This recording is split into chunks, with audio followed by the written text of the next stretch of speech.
快来呀，快来呀！这里有大瓜，很精彩的大瓜。宿主，你吃不吃啊？吃瓜不积极，脑子有问题。天天吃大瓜，活到98。吃，必须吃！快，赶紧给我切一个尝尝。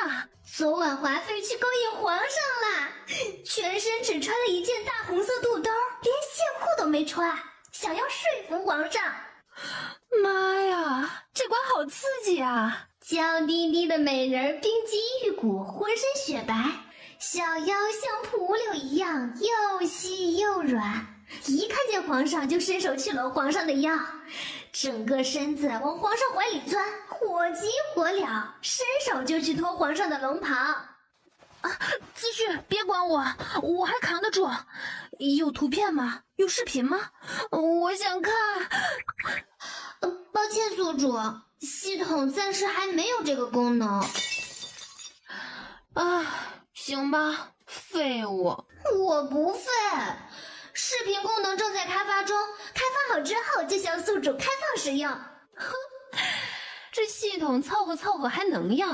华妃勾引皇上这段给我留着，我以后要反复观看。OK， 华妃钻皇帝怀里后，你猜后续怎么着？还能怎么着？温香满玉抱满怀，皇帝一把将华妃按在床上，两人一拍即合，激情四射的完成生命的大和谐。错啊！真实的情况是，皇帝一把推开了华妃，华妃结结实实的摔了个大屁墩。这皇帝不行，身娇体软的大美人都扑到他怀里了，他一把将人推开了，这皇帝还是个男人吗？华妃被摔在地上后，当即委屈的两眼含泪，连屁股上的疼痛都顾不得了，从地上爬起来后，又朝着皇帝身上扑。华妃百折不挠，毅力惊人。结果呢？这次华妃生扑成功了没有？皇帝抽出一把宝剑，扬手就往华妃身上劈，差点没把华妃当场劈成两半。暴君呐，一点都不怜香惜玉。这皇帝是身体有疾，还是不好女色，好男色？这个我不知道，毕竟我没跟皇帝在床单上滚过。这回答没毛病。宿主，这个问题你倒是可以跟皇帝滚一滚之后告诉我答案。你一个不正经的筒子，还敢调戏宿主，闭个胆！嘿嘿，还有一个大瓜，宿主要不要吃？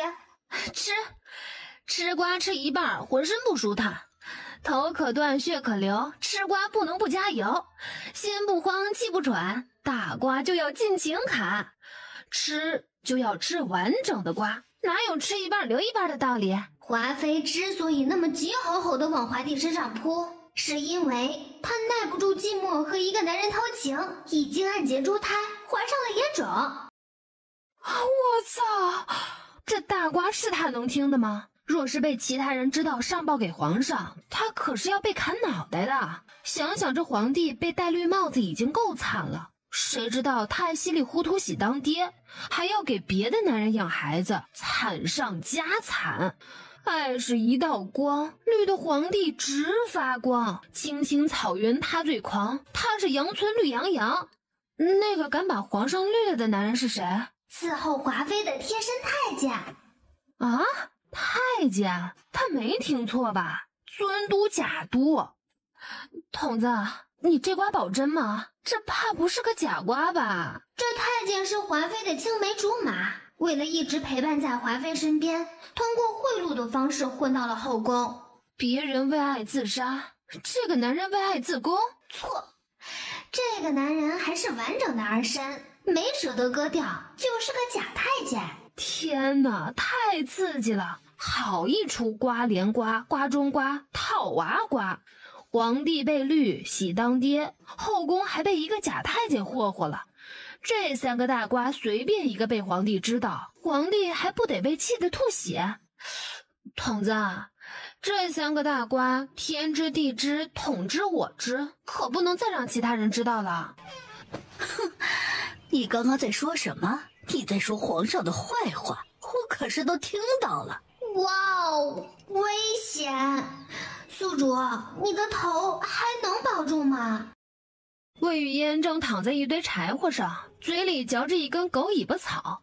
不是她爱吃草，而是自从她穿到《牛逼嫡女笑哈哈，穷逼庶女吃粑粑》这本书里，就一直被关在柴房，都被关起来了。饭自然是没得吃，陪伴着魏雨嫣的只有黑毛大老鼠和甘草。她有2个选择，要么吃黑毛大老鼠，要么吃甘草。魏雨嫣果断选择了甘草，而把她关进柴房的就是眼前这个女人，就是兵部正6品官员、兵部主事的当家主母常惠秀。原主是魏府里的庶女，因为吃饭掉了1粒米在桌子上，主母常惠秀趁机发难，把她关进柴房搓磨，4天不给她饭吃，不给她水喝，不给她衣服穿，美其名曰教她珍惜粮食，要她反省粒粒皆辛苦的大道理。在原主饿肚子没饭吃的时候，常惠秀生的嫡女经常一碗滚烫的汤饭扣在原主头上羞辱，这位主母还会指着原主骂说：谁让你个黄毛丫头的头盖骨长那么硬，为了打你，我女儿的手都累疼了。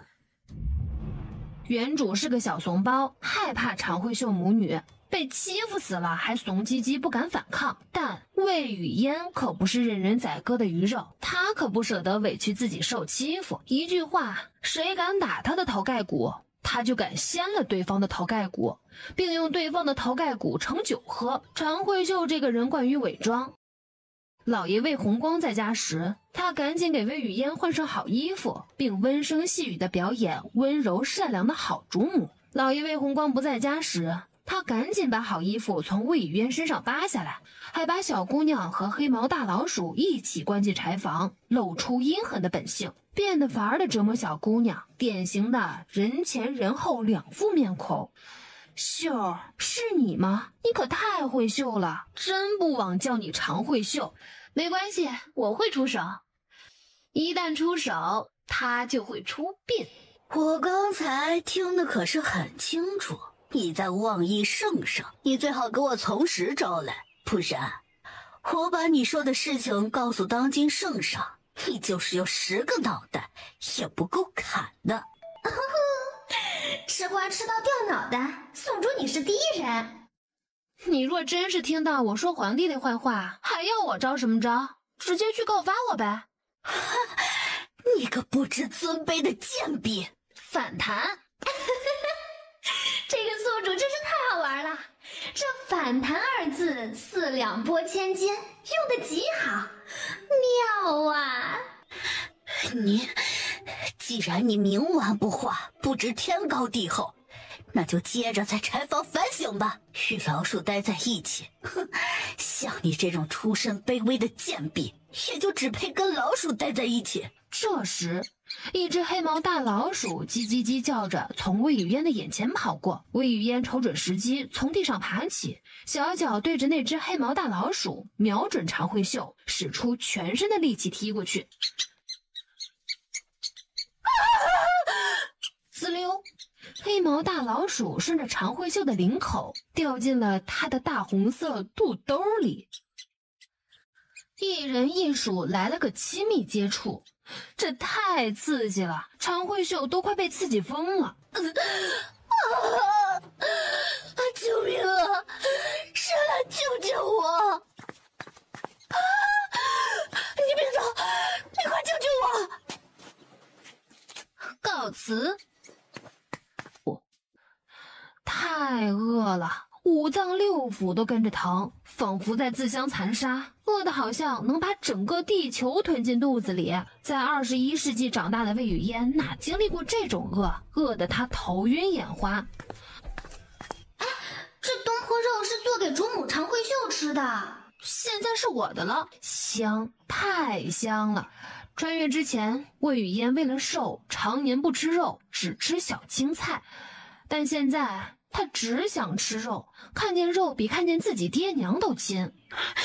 快抓住那个贱婢，别让那个贱人跑了！魏雨嫣很清楚，她打不过他，魏雨嫣后退了几步，眼疾手快，拿起旁边刚烧好的一壶开水，朝着男丁两腿中间的位置泼过去。滚烫的开水浇在男丁的裤裆那里，男丁捂着裤裆痛苦大叫，满额头青筋直冒。你个贱人，竟然敢泼老子大脸！啊！你狗叫什么狗叫？赶紧把裤子脱下来检查检查吧，都快烫成8分熟了。要是烫残废了，你以后可是要断子绝孙的。此地不宜久留，这样任人欺负的庶女，谁爱当谁当。反正他不当，他可不舍得委屈自己。36计，走为上策。这个贱婢竟敢把老鼠踢我娘身上，给我把他抓起来，别让他跑了！一虚乎，宿主，你要被揍了！哼，谁揍谁还不一定呢。说这话，他拿出一块布遮住口鼻。魏白莲领着4个粗壮的嬷嬷跑到魏雨嫣的面前，给我打死这个卑贱的庶女！魏雨嫣从袖里拿出一包火辣辣的辣椒粉，朝着4个嬷嬷的脸上撒。哎呦，辣死我了！辣死我了！反了！反了！你个不知天高地厚的贱人，竟然敢反抗！看我不弄死你个贱！魏雨嫣一把辣椒面撒在魏白莲的脸上，还往她嘴里塞了一大口。魏白莲涂了一层白粉的脸立即被辣得通红，比峨眉山猴子的屁股还红。听闻魏主事的嫡女才艺双绝，书法绘画皆是一绝，今日我能否一睹贵女的风采？啊，王爷想见，自然可以。你个贱人，别跑！我一定要杀了你！女鬼啊！这个女人是他的嫡女魏白莲。魏主事，这位疯疯癫癫的女人是谁啊？这是我府里的一个丫鬟。爹爹，你认错人了，她分明是我的长姐魏白莲。说好的温婉如玉呢？说好的贤惠善良呢？丢人，太丢人了！哈哈，宿主，你爹成功被你刺激懵逼了。我当场揭穿我爹该不会把我这个不受宠的庶女悄咪咪杀了泄愤吧？不过我这个爹是真傻，他一直以为他的长女魏白莲贤良淑德，其实呢，魏白莲作风放荡，夜里私会情郎，日日找小狼狗缠绵。魏白莲偷偷和情郎恩恩啊啊就算了，关键是魏白莲还未婚先孕，还没出嫁就怀上了情郎的种。魏红光无语，慕容玉无语。事实证明，没有最丢人，只有更丢人。他气得两眼一黑，差点当场晕过去。好险好险，幸亏提前知道了魏白莲的为人，要不然他不仅会头顶一片青青草原，还会给别的男人养孩子，想吐。你刚刚说的是否属实啊？爹爹，你怎么了？刚才我什么也没说呀。你刚刚明明说了。那话他实在说不出口。哎，奇怪，我爹为什么忽然浑身发抖？就因为我拆穿那个眼泪鼻涕流一脸的女人是魏白莲，他就气成这样？我爹的心理承受能力真是太差了。他要是知道魏家的嫡女做出未婚先孕的丑事，他岂不是要活活气死啊？不过他现在已经看出来了，魏雨嫣确实没有说话，但他能听见魏雨嫣的心声。慕容玉也发现了这一点，心中惊骇无比。他竟然能听到这个女子的心声，莫非这个女子就是他的天赐良缘？杨柳细腰，凹凸小巧，很瘦，身高与同龄人相比也偏矮，而且穿的衣服破旧不堪。裙子上光窟窿眼就有20个。其实不仅如此，魏雨嫣不止裙子上有20个窟窿眼，一条小内裤不仅兜不住屁股蛋儿，还有20个窟窿眼儿。想来这个庶女平日里一定不受宠，受了不少的苦，穿的连丫鬟都不如。没事儿，既然她与他有缘，以后他便多照顾些，日日绫罗绸缎的送着，大鱼大肉的供着，保证不出1个月就把他养得白白胖胖的。想到魏雨嫣被欺负这件事儿，慕容玉看向他旁边站着的魏白莲，这个女人刚刚还喊着杀了魏雨嫣，真是心肠歹毒。魏红光看到魏雨嫣穿成这样，也感到惊讶不已。他从来没缺过魏雨嫣母女的吃穿用度，他竟然会穿得这般寒酸。爹，魏雨嫣这个贱人用辣椒粉害我，你一定要给我做主。一句一个贱人，这个魏白莲真是粗鄙不堪。这和他之前看到的嫡女很不一样。你闭嘴！我要杀了魏雨嫣，我要把魏雨嫣碎尸魏白莲，你住嘴！把她给我拖回屋里。魏白莲和4个嬷嬷被拖了下去，还好这个女儿的心声只有她能听见，不然被慕容玉知道魏白莲私会情郎还怀孕，她这个长女可真是丢人丢到了皇亲国戚面前。在下教女无方，让王爷受惊了。哪里，我看魏主事的这个女儿倒是教育得很不错。我去，什么情况？这个王爷看上我了？不应该呀！此刻的我瘦的就像一颗发育不良的豆芽菜，别说胸上没有2两肉，屁股上也没有。这王爷看上我啥了？难道这个王爷就喜欢发育不良这一款的？还是说这王爷饥不择食，随便一个女的就想拉到被窝里酱酿酿，也不怕经纪人亡？慕容玉无语，魏红光无语。这个庶女平日里唯唯诺诺不敢见人，平日里见了她这个亲爹都躲着走，没想到内心却如此豪放敢说。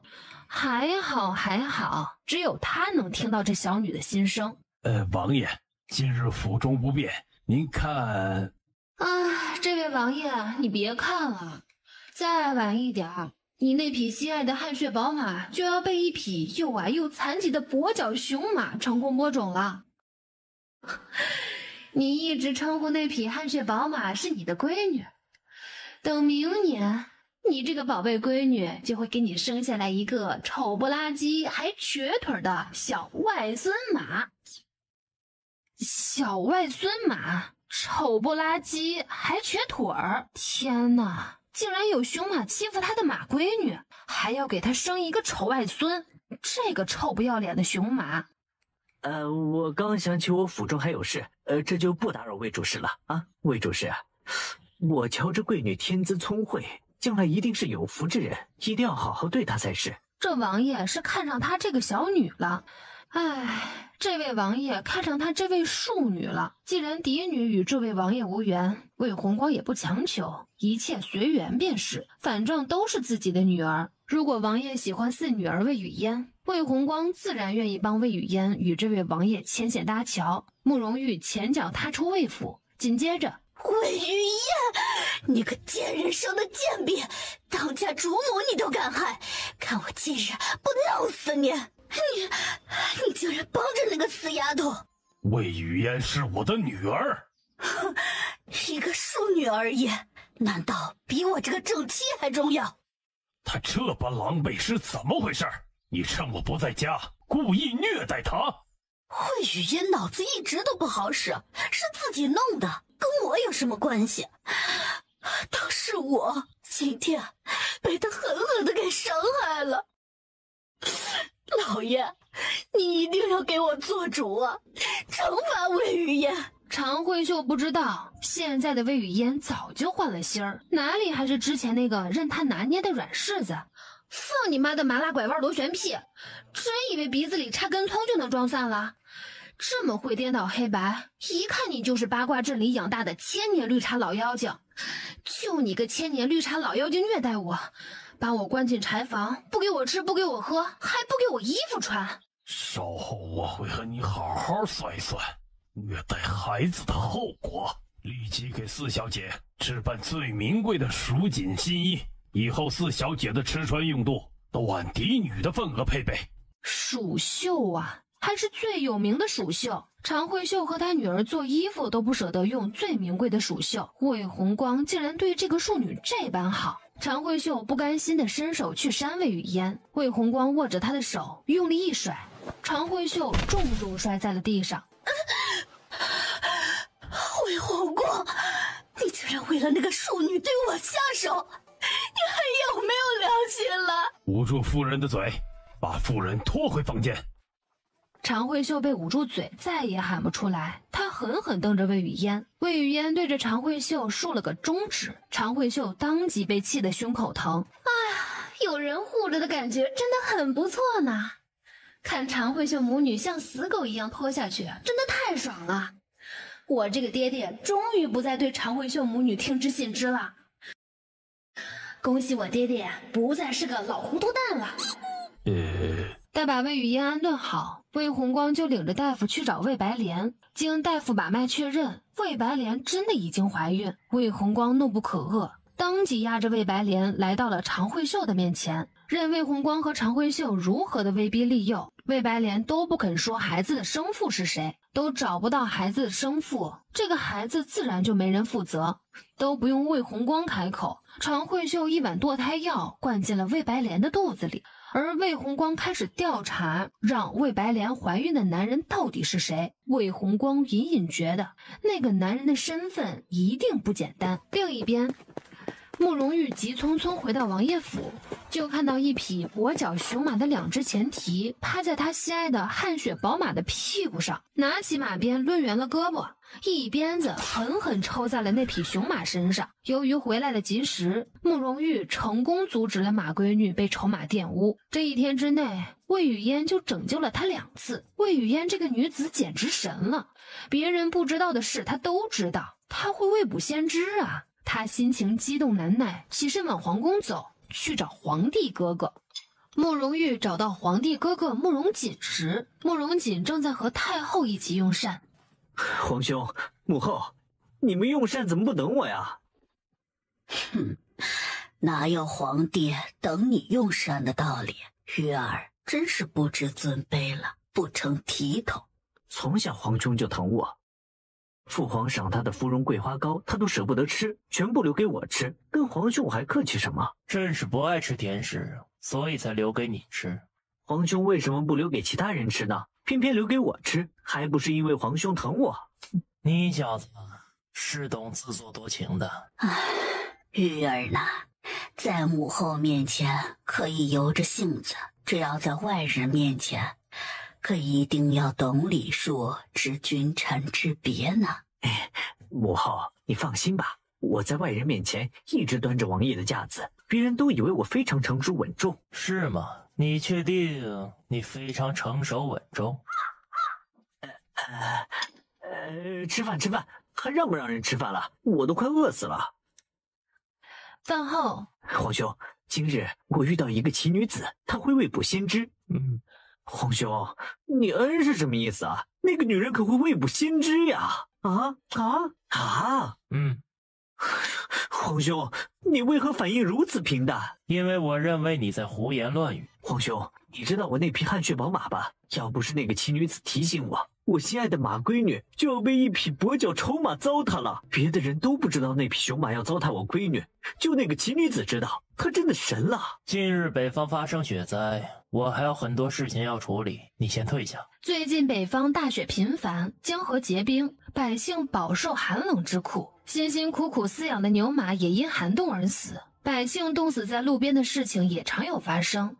白骨露于野，千里无鸡鸣。慕容锦刚继承皇位，便经历这样严酷的天灾。他作为一国之主，当然想拯救自己的百姓，但自从他接手这个王朝，他比任何人都清楚，国库里根本就没有什么钱，钱都被他那个骄奢淫逸的皇帝老爹挥霍完了。与此同时，朝廷里还有很多其他党派的官员，等着看他这个新皇的笑话。慕容锦的处境不可谓不艰难。皇兄，你还是和我一同去见那个奇女子吧。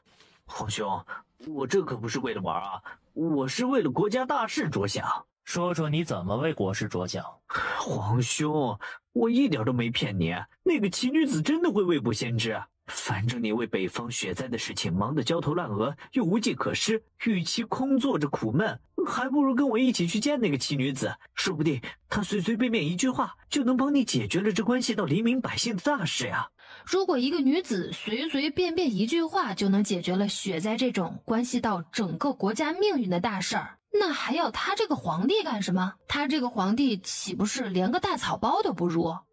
算了，你爱信不信，反正我说的都是真的。那个奇女子真的能帮他解决雪灾的事情？第二日早朝，百官们几乎都在上报关于北方雪灾如何严重的事情。慕容锦脑子里一直在回荡着雪灾二字，像烦人的苍蝇一样嗡嗡嗡的在他脑子里打转。早朝结束，慕容锦把慕容玉留下来。慕容玉这个闲散王爷还是第一次早朝后被皇帝留下来。皇兄，你留我干什么？除了吃喝玩乐，我可什么都不会。慕容锦沉默，他还很骄傲是吗？那个奇女子是谁？你昨天不是不相信我的话吗？我还以为你有什么应对雪灾的妙计呢。今天怎么又提那个奇女子了？那个奇女子是魏红光的女儿。前几日太后催他选秀女，曾向他介绍过魏红光的嫡女魏白莲。听闻魏红光的嫡女才艺双绝，是个温婉贤淑的女子。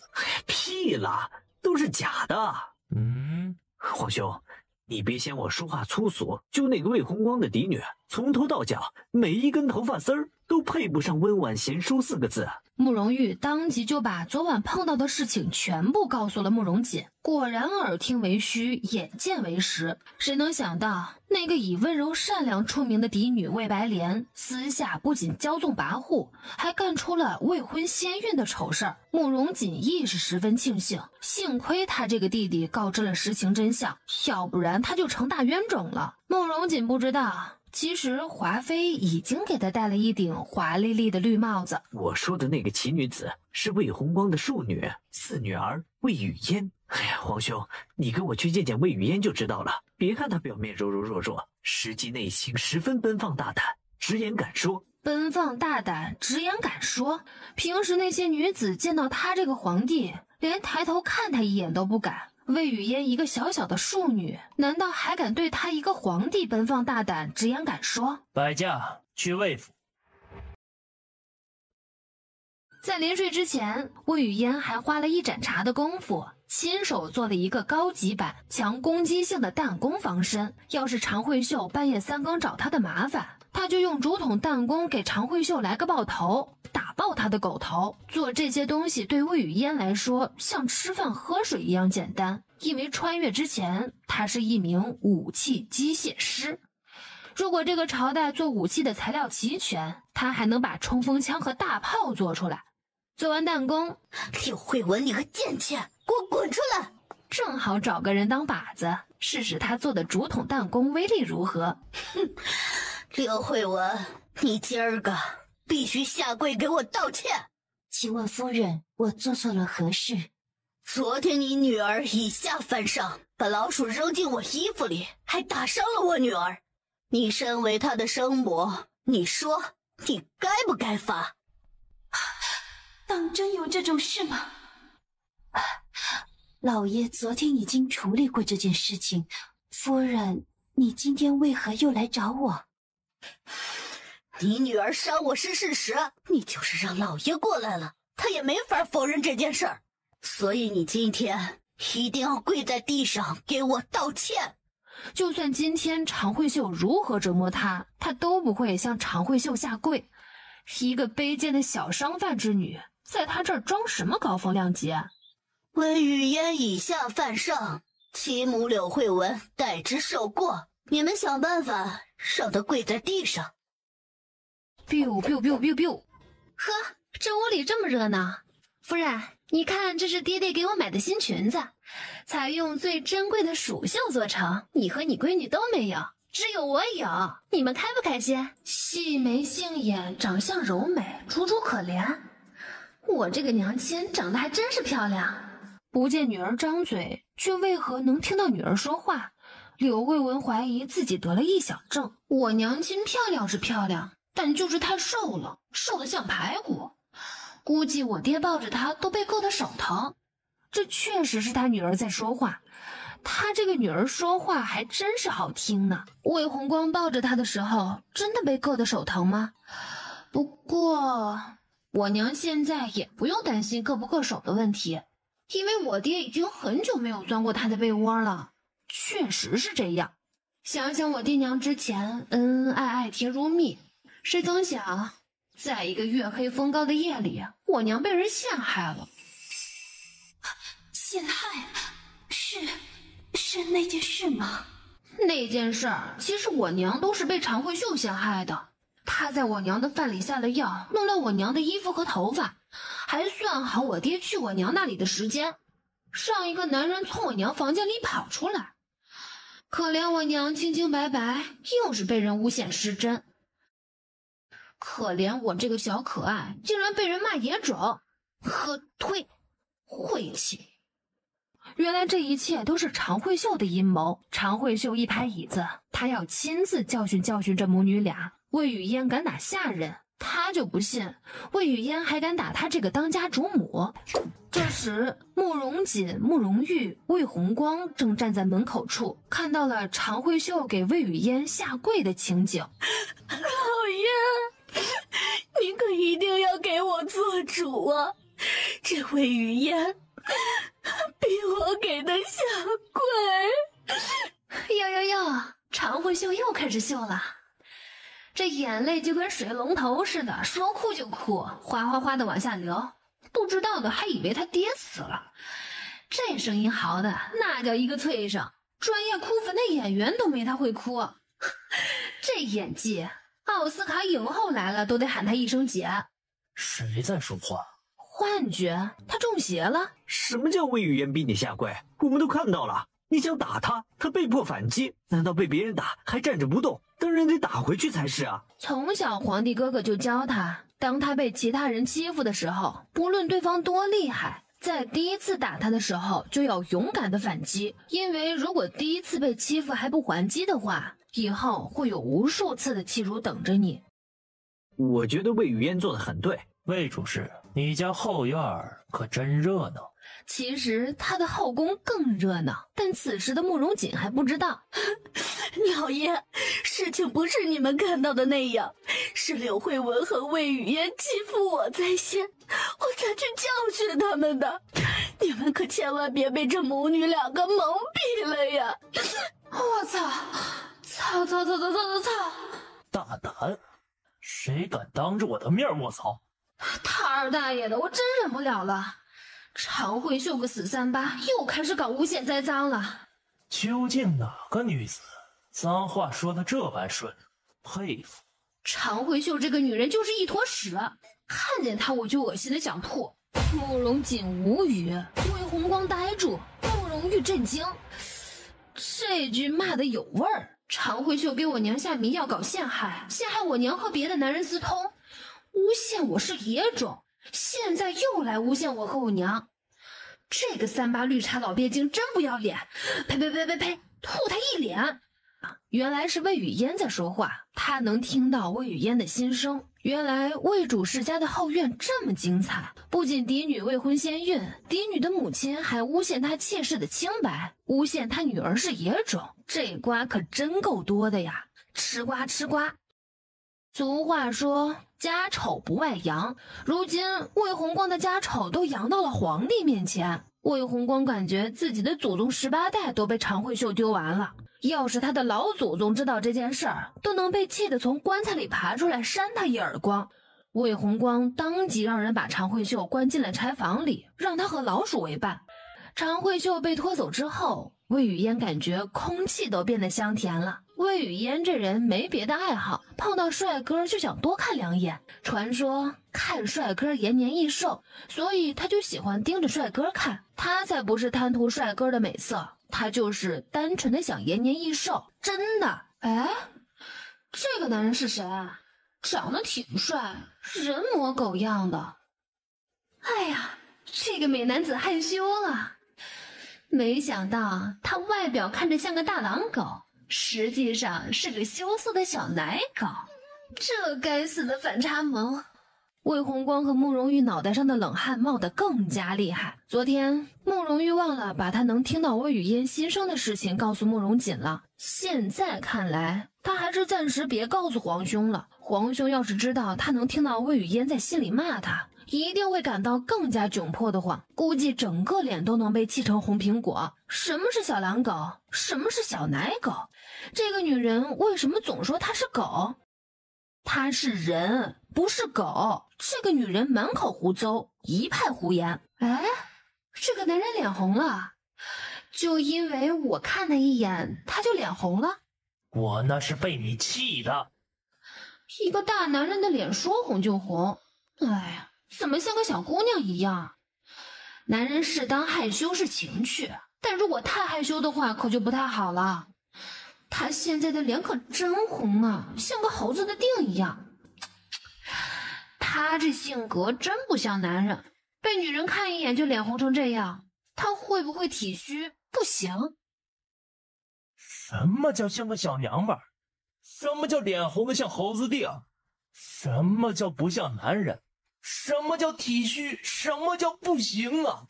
真的是被你气的，气的，不是害羞。你这个女人，能不能有点自知之明啊？魏红光听着女儿这一番惊天地泣鬼神的话，害怕的浑身发抖。亵渎皇帝可是满门抄斩的大罪，从来没有人敢这样说过他的皇帝哥哥。皇帝哥哥在外人面前一向尊贵不可亵渎，但在这个奇女子眼里，他高高在上的皇帝哥哥一会儿是人，一会儿是狗，还体虚，还不行，真是乐死慕容玉了。还好这小女子调戏他的话只有他能听见，要是让别人听见，他一国之君的威严何在？被调戏就被调戏吧，反正别人听不到魏雨嫣的心声，别人听不到就相当于没有被调戏，放宽心态，假装无事发生。四小姐，我和我的朋友对魏府不太熟悉，你能否领着我们逛一逛？不熟你们找我爹当导游啊，找我干什么？我对这魏府也不熟。慕容玉沉默，魏红光沉默。在魏府出生长大，却对魏府不熟。好，你们跟着我走就行了。哎，四小姐，你这手里的东西甚是别致，在哪儿买的？啊，这个叫竹筒弹弓，我自己做的。你一个女孩子还会做这个？生活不易，多才多艺。这个弹弓实在不算什么，我还能做激光枪呢。激光枪？激光枪是什么？激光枪可厉害了，比你们这封建王朝的刀啊、剑啊、斧子啊、弓箭啊都厉害。激光枪的射程可达1公里，隔着1公里都能把人打死。哇，好厉害！世界上真有这种武器吗？这个女子一定是在吹牛。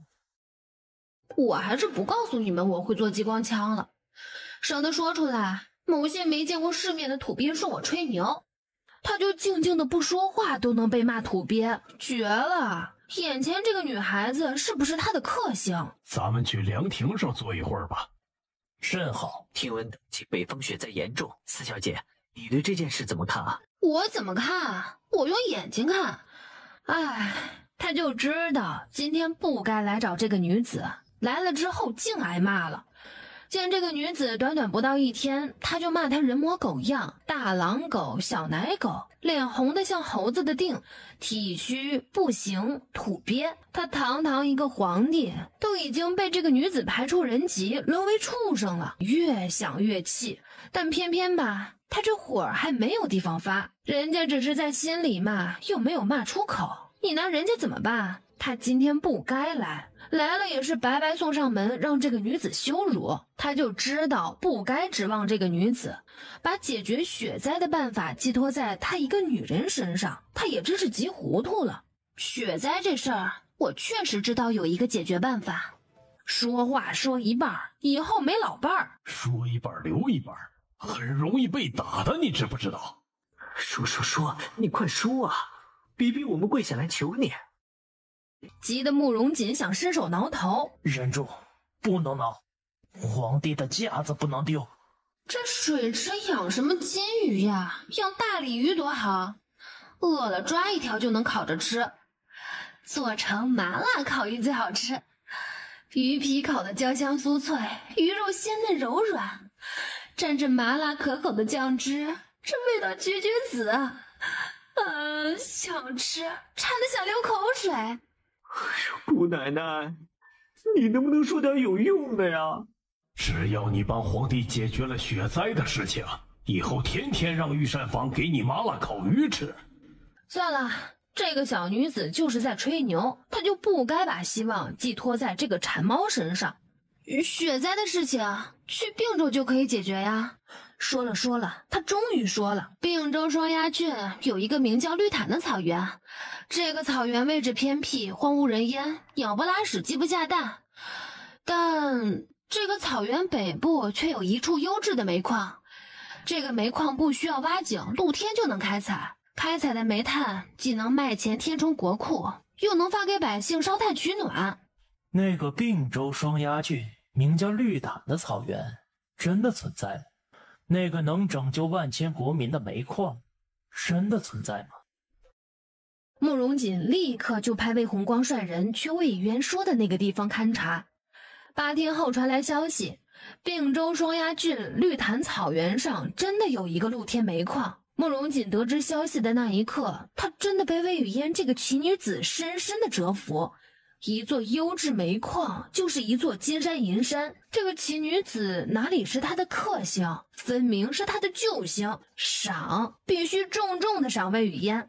慕容锦当即把大太监喊过来，研墨传镇守制，赐魏红光之女魏语嫣钱20万，绫罗绸缎50匹。现在皇帝自己过得都不宽裕，还舍得赏赐别人20万钱。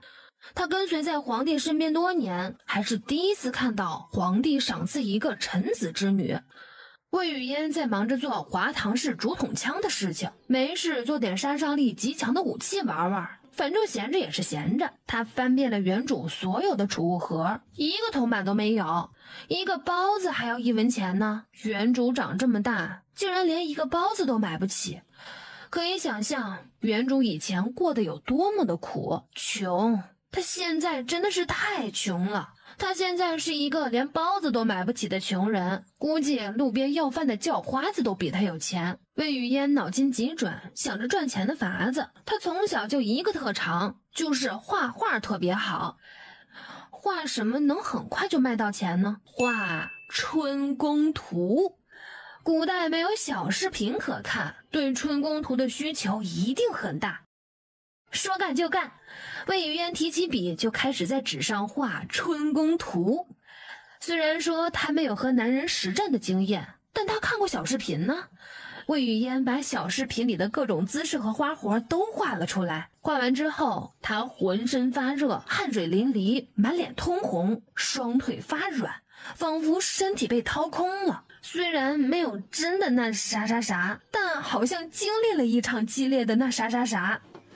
魏语嫣把画好的10份小册子揣进怀里，换了一身粗布麻衣，出发卖春宫图去。为了打开销路，魏语嫣决定主动去拉客。于是他揣着这10份小册子，来到了京城最大的青楼。兄弟，要这个吗？兄弟，你这是什么东西啊？哇，真好看呐！买一份不贵，100文。100文还不贵啊？1两银子等于1000文，100文都能够买100个肉包子吃了。人家卖的都比你便宜，人家只卖1文钱1份。便宜没好货，好货不便宜，这可是他凝聚了智慧和汗水的文化产品，当然不能便宜卖了。哎呀，这种小册子啊，我看过无数本，什么样的我没见过呀？你还能画出花来呀？魏语嫣又翻开一页亮给他看，画风精美，香艳逼真，姿势奇特，只一眼就看得人热血沸腾。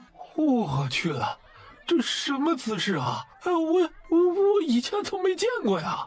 我创新的。别人卖1文钱1份，你卖的太贵了，兄弟，便宜点啊！你要是便宜卖的话，我就买。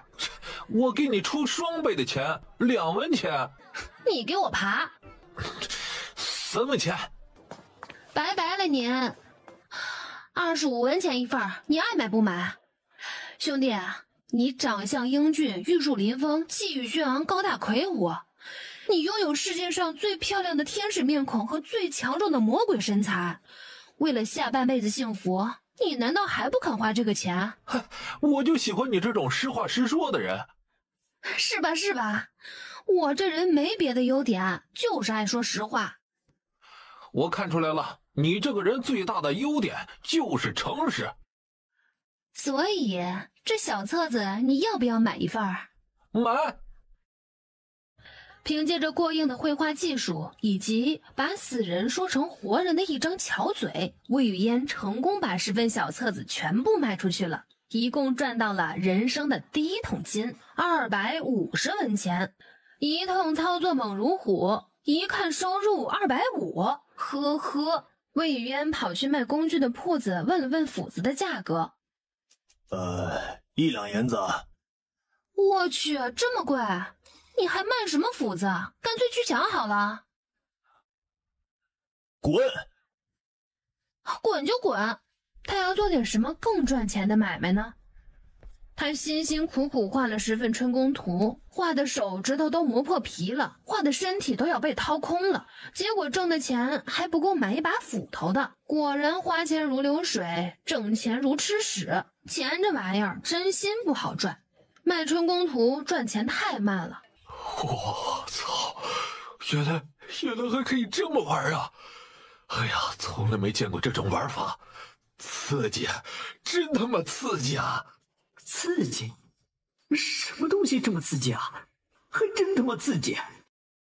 哎，你们在看什么？什么都没看，什么都没看，什么都没看。慕容玉绕到他身后，把他手里的小册子夺过来。他翻开一看，哦，大白天的不干活，就知道看这些乱七八糟的东西。知道你们这种行为叫什么吗？不知道，叫白日宣淫。去，别整天就想着这些刺激的事儿，要勤劳，要勤奋，要努力，老老实实干活去。好。哎呦，刺激，还真的是真他妈刺激！这是我看过最好的小册子，以往的画工粗制滥造，这本的画工精妙绝伦。哎，这谁画的小册子啊？真是个人才！画这本小册子的人懂得真多，不用想，一定是个男人，而且是个身经百战的老色批。如果能找到画这个小册子的人，我一定要大大的奖赏他。这时，一帮王公贵族公子哥来找慕容玉玩乐。独乐乐不如众乐乐，有好东西怎么能不跟其他人分享呢？哇，姿势千奇百怪，刺激，好东西啊！哦，刺激，好东西啊！哇，姿势千奇百怪啊！众人看完还不过瘾，纷纷要买这小册子，对这份小册子进行竞拍。50文，100文，500文，1两，谁都别跟我抢。2两，我势在必得。去你的！我他妈直接出10两！我去，10两银子买一份春宫图，兄弟你这么饥渴的吗？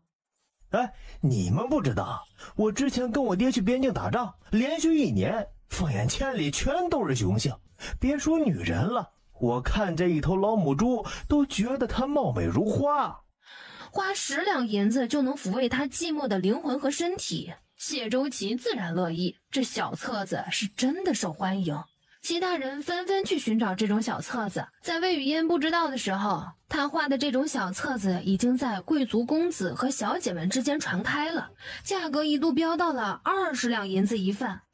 公子小姐们都在暗中调查画这种小册子的人是谁。这天闲来无事，慕容玉便躺在床上看魏雨嫣画的小册子。就在他沉浸在一幅又一幅图里不能自拔的时候，慕容锦便衣出行，敲了半天都没有人应声，于是自己走进来。看4书5经，能看成这个样子？在看什么？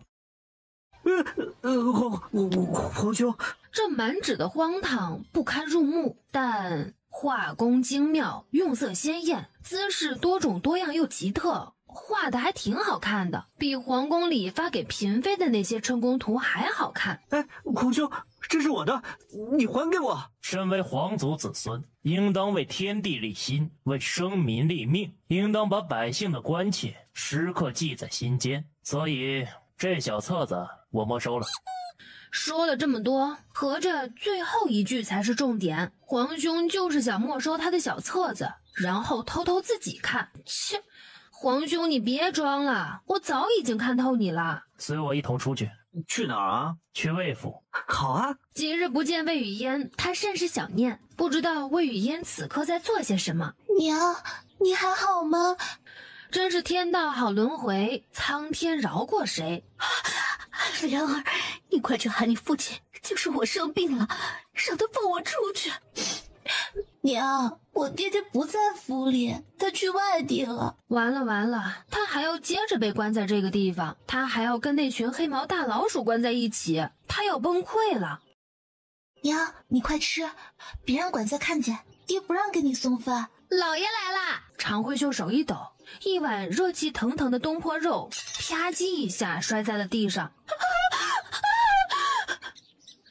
魏白莲也被6只黑毛大老鼠吓得胆子都要破了，尖叫着往远处跑。鼠鼠这么可爱，为什么怕鼠鼠啊？魏白莲跑到路边，大老鼠叽叽叽叫着抢东坡肉的情景在他的脑海里挥之不去。他蹲在路边不停地呕吐，把肠子都快吐出来了。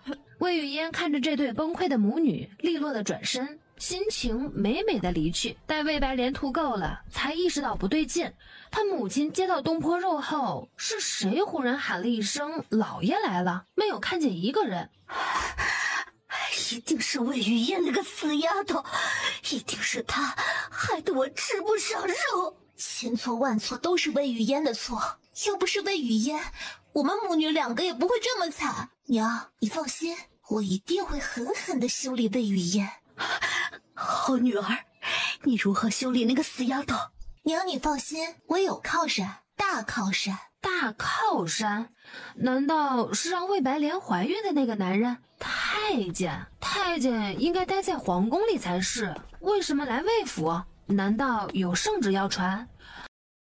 可圣旨传给谁呢？爹爹又不在家。大小姐，这圣旨应该是传给4小姐的。太监还抬着箱子，箱子里面装的一定是赏赐。看他们抬着很吃力的样子，那里面一定装了很多钱。不可能，皇上怎么可能会赏魏雨嫣钱？我都没见过皇上，魏雨嫣肯定也没见过皇上。皇上要赏也是赏给我钱，怎么可能赏给魏雨嫣钱？魏雨嫣不配。那个老是跟慕容玉在一起的男人是谁？那些有名有才的公子哥们，魏白莲都打听过，从来没听说过眼前这位，想必一定不是什么大人物。也是，魏雨嫣那个小浪蹄子能认识什么大人物？认识一个王爷就顶天了。哎，童子，你快看，我长胖了，尤其是胸变大了。涉及到宿主身体上的隐私，我看不了，眼前自动马赛克了。你是男童还是女童？男童。男童你不早说，你都一直用机械音。不用捂，我看不见。你看不见怎么知道我捂了？听到你捂的动作发出的声音了。行吧。圣旨到，魏雨嫣速来接旨。接旨？他从来没有见过皇上，皇上为什么给他下圣旨？难不成皇上下旨要赏他钱？人应该有梦想，但不能有妄想。年纪轻轻的可不能光知道做白日梦，光想着天上掉馅饼可不行。有空他还是多想想怎么脚踏实地的赚钱比较实在。圣旨到，魏雨嫣速来接旨。靠，我又出现幻觉了，BBQ 了，我一定是想钱想疯了，这还没赚到钱呢，我就已经疯了。Thank you。魏雨嫣伸出手，用力拍了拍自己的脸，为了让自己迅速冷静下来，她一个不小心劲儿使大了。我去，疼！这回白日梦终于该醒了吧？陛下圣旨到，魏雨嫣速来接旨。哎呦，魏雨嫣，你行不行啊？你人到底在不在屋啊？皇上亲自写的圣旨，就等着你接呢。这个叫魏雨嫣的女人可真是勇，大燕国第一勇子。魏雨嫣该不会不在屋吧？这可是重重赏她的圣旨，她都不来接。惊呆了老铁，第一次见这么接圣旨的，好神奇啊！反正只要他不尴尬，尴尬的就是别人。尴尬这事儿，比的就是谁比谁脸皮厚，一个个的大眼瞪小眼。很好，我就喜欢你们这副没见过世面的样子。我又不是巴啦啦小魔仙，挥一挥魔棒就能让头发1秒之内变干。奉天承运，皇帝诏曰：魏雨嫣为国出力有功，赐钱20万，绫罗绸缎50匹，经此。这圣旨里的每一个字他都懂，但合在一起，他怎么就听蒙圈了呢？哎，皇兄，你看魏雨嫣开心的都说不出话了。朕赏你钱了，开心吧？感动吧？是不是要开心疯了？是不是感动到说不出一个字儿？对，就是这样。这可是朕亲手写的圣旨，皇上的赏赐，天下没有人不开心，没有人不感动。皇上赏我？皇上疯了？还是皇上老年痴呆了？什么叫皇上疯了？什么叫皇上老年痴呆了？正常人得了赏赐，会认为皇上有病吗？魏雨嫣，你脑子是什么做的？猪脑子吗？魏雨嫣这脑回路，每次都能给他带来意外的乐趣。这赏赐真的来得莫名其妙。我什么都没有做，就得了20万钱和50匹绫罗绸缎，我受之有愧啊！你突然这般谦虚，我一时很不习惯。魏雨嫣，你可别谦虚了，你帮了皇帝和整个国家的大忙，这些赏赐是你应得的。魏小姐，接旨吧。这圣旨没赏错吧？没赏错，皇上亲自写的手制，怎么可能错？魏小姐，快接旨吧。所以这是怕受之有愧，连钱都不要了？我靠，太开心了！发财了，发财了，我发大财了！既然皇上说没赏错，我还客气什么？有钱不要王八蛋，有钱不要是傻蛋，不要白不要，这钱必须要啊！我收回你谦虚那句话。这个小财迷。谢主隆恩，吾皇万岁万岁万万岁！紧接着，几个小太监抬着装有20万个铜板的箱子往魏雨嫣的屋里搬。钱钱钱，好多钱呀！我的娘啊，天上掉馅饼砸我头上了，太开心了！我之前去卖小黄书，累死累活，一天才赚了250文钱，现在一下子就有了20万文钱。你一个女孩子还卖过小黄书？我看的那个春宫图，不会就是魏雨嫣你画的吧？我赚钱了，赚钱了，我都不知道怎么去花。我坐完奔驰，开宝马，天天洗桑拿吃西。我赚钱了，赚钱了，光保姆就请了4，一个洗澡，一个拖地，还有一个当奶妈。这还唱起来了，唱的还挺好听。不过他唱的是什么玩意儿？听不懂啊。什么是奔驰？什么是宝马？桑拿又是什么鬼东西？那被贵族公主小姐们争抢的春宫图，真的是魏雨嫣画的吗？她此刻的心情就很像暴发户，有几个臭钱就想骚摆骚摆。她十分豪态地拍了拍慕容玉的肩膀，又走到慕容锦身旁，十分用力地拍了拍慕容锦的背。慕容锦的肺都要被她拍出来了。这个小女子知不知道她在拍谁？当今皇上的背是她想拍就能拍的，还那么用力拍，那咚咚咚的声音，太监听得都觉得肉疼。这个小女子欺负皇上，我觉得你们两个真的是我的财神爷啊！自从遇到你们两个，我就发财了。他不是你的财神爷，我才是。对，我和皇帝哥哥都是你的财神爷。20万钱就是200两白银，能买20万个肉包子，感觉自己一下子实现了肉包子自由，这辈子能随心所欲的吃肉包子了。魏语嫣从来不是个小气的人，当即拿出了一部分钱财打赏了太监和一众下人。人情世故这个道理他懂。谢谢四小姐赏赐。苟富贵勿相忘，同喜，请你们去京城最好的酒楼吃饭。我们两个男人要你请吃饭，不太好吧？大家相遇就是缘分，从今天起，我们就是异父异母的亲兄弟姐妹，吃一顿饭而已，你们就别跟我客气了。这一会儿的功夫，这个小女子都已经和皇上称兄道妹了。皇上还没封她是公主，她就把自己抬成公主了。这马屁拍的功夫真溜啊，佩服，太佩服了。那就恭敬不如从命，谢谢魏小姐了。客气，叫我魏语嫣就行。魏语嫣凭什么能获得皇上的赏赐？她魏白莲才是魏府的嫡女，皇上要赏也应该赏她魏白莲才是。魏语嫣、慕容玉、慕容锦往2楼的包间走，途经一个房间，魏语嫣眼睛扫过，我靠，她看到了啥？偷欢，又有大瓜，偷欢瓜，刺激！随便出来吃个饭都能遇到大瓜，他这个运气真是顶呱呱，真没想到在酒楼里也能碰到他。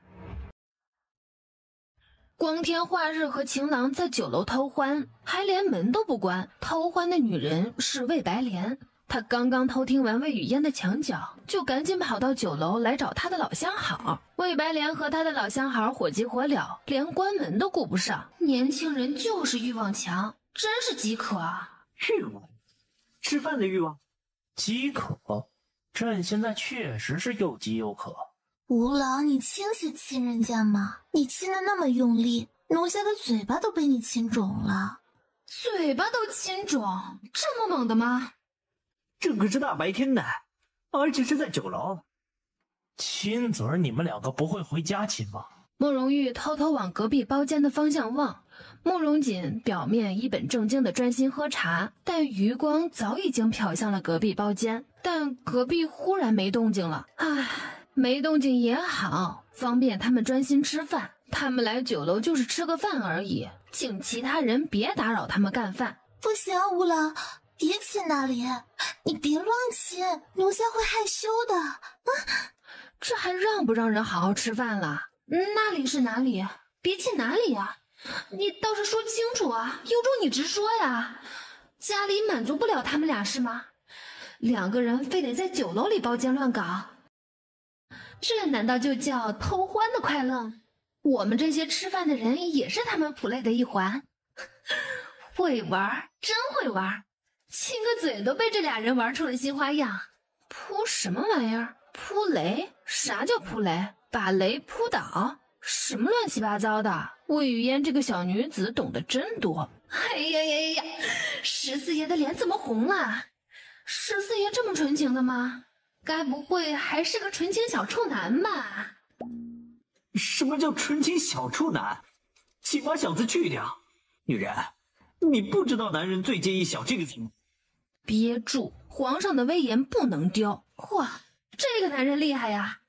偷听别人亲嘴都面不改色，脸皮够厚啊，和我一样。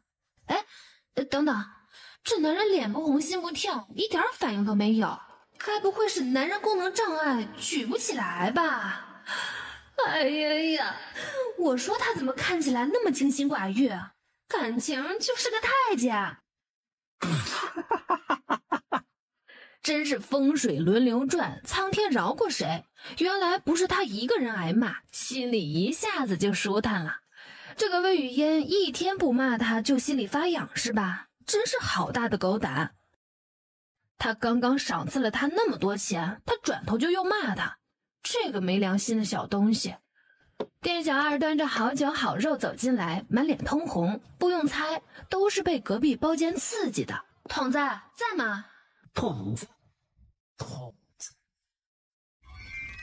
我亲爱的宿主，隔壁魏白莲的情郎是谁啊？原来隔壁的那个女人是魏白莲，武平侯的长子吴勇感。吴勇感，真是人如其名。大白天和女人在酒楼乱来，他可真敢。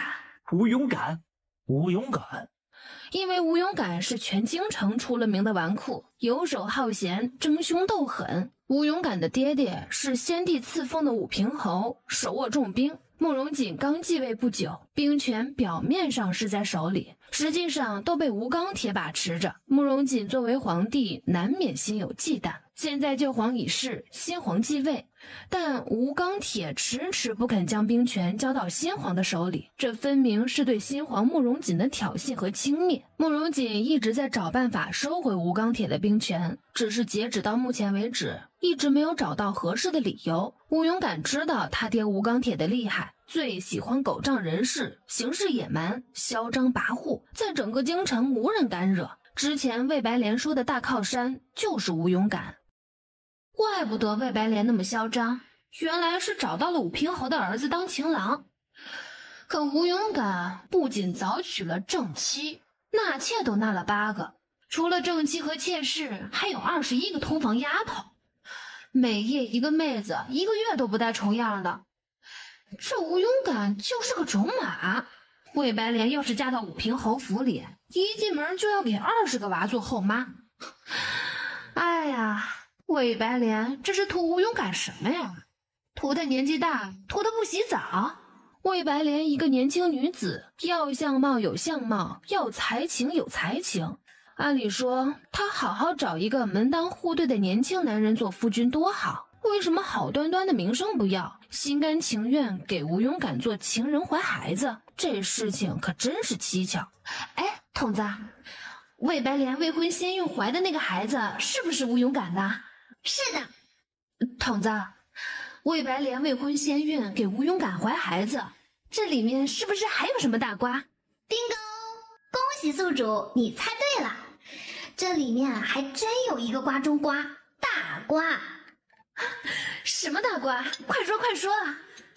瓜来。好嘞，这就开讲。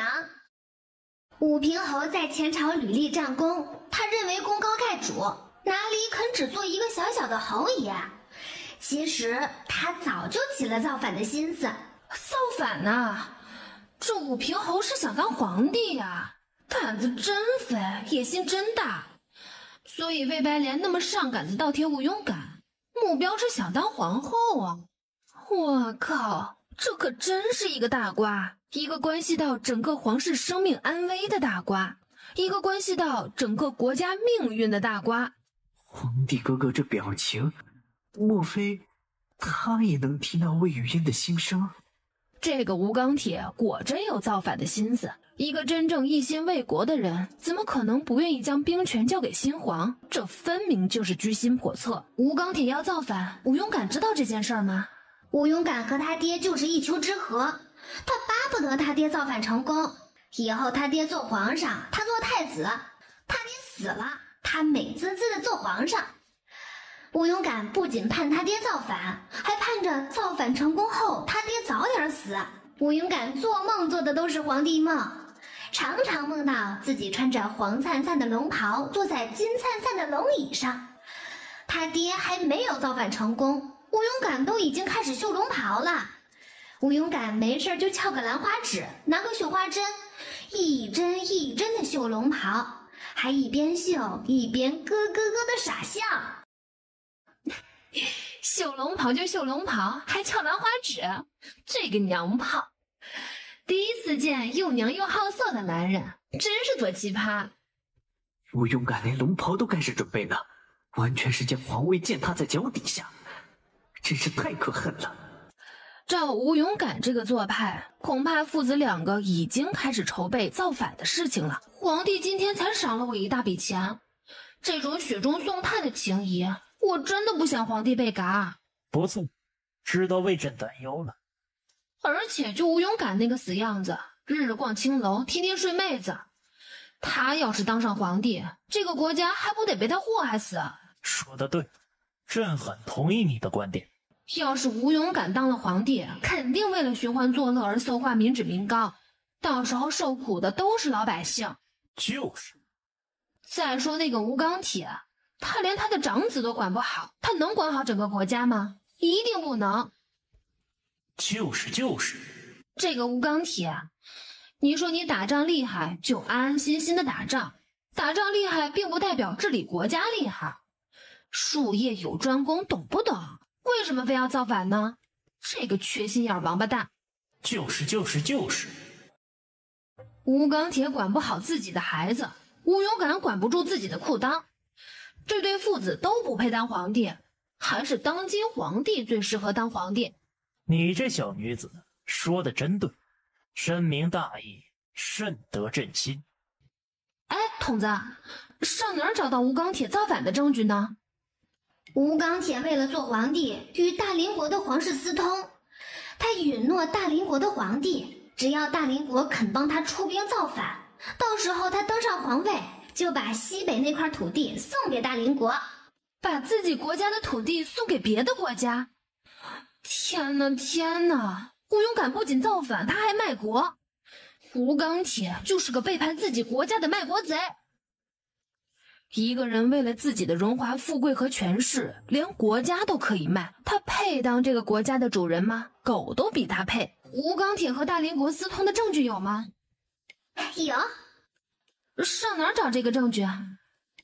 吴刚铁与大邻国签署了一份秘密协议，双方都已经按过手印了。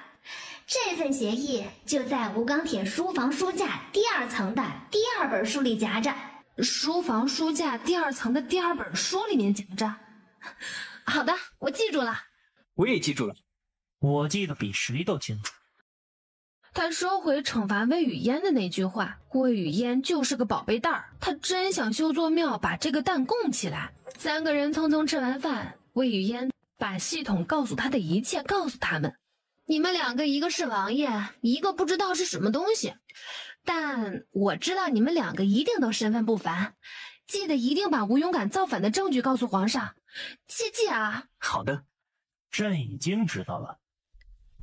3个人往9楼的楼下走，路过隔壁包厢，魏雨嫣朝着那包厢门口处望了望。魏白莲和吴永感还没走，魏白莲坐在吴永感的大腿上，嘴唇都被吴永感亲秃了皮了，嘴巴上一嘴的血。我靠，这是亲嘴呢还是吸血呢？谁家小情侣亲嘴能亲一嘴巴血啊？这俩人亲得够刺激的，这是要把对方吃进肚子里啊！啊，看魏白莲一嘴的血，我都替他感觉疼。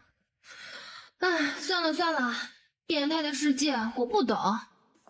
不是魏白莲不想关门，而吴永感就有着不关门的癖好，他就喜欢当众表演亲热戏给别人看，他觉得这样特别刺激，能获得加倍的快感。变态就是变态，一个变态你能指望他干出什么正常事儿？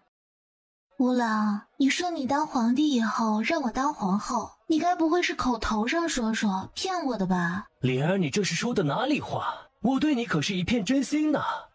我知道今天能见到你，昨晚都没去找其他女人过夜，我把这2天的精力都保存着，就等着今天好好疼你。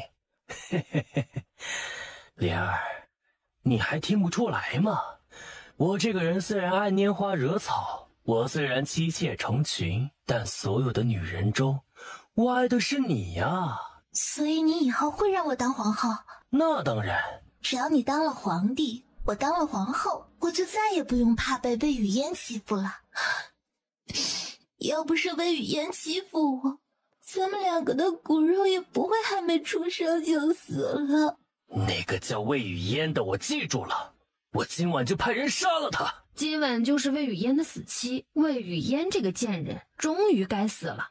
晚上，吴勇敢派出的杀手成功潜入了魏雨嫣的闺房。杀手一把掀开魏雨嫣的被子，扬起手里的剑就往床上刺，握剑的手又猛然顿住，因为床上没有人。杀手把整个魏府都找了一遍，连女厕所都钻进去看了看，仍然没有发现魏雨嫣。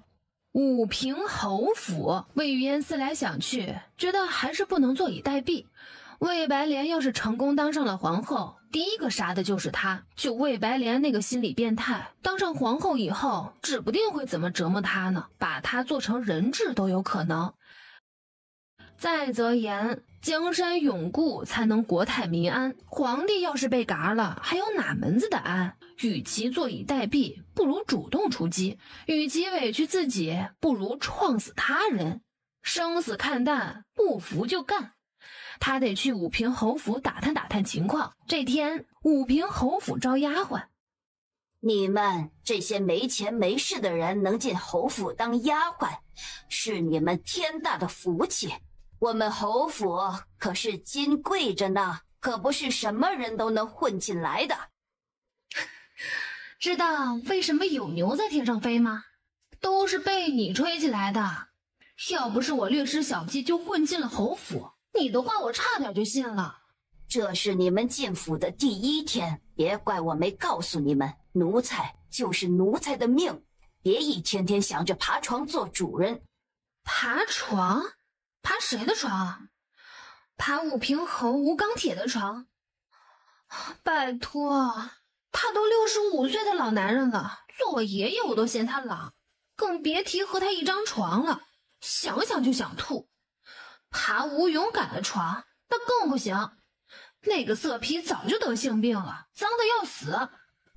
你跟我走。嬷嬷，你这是带我去做什么？你很幸运，将会成为世子爷的丫头。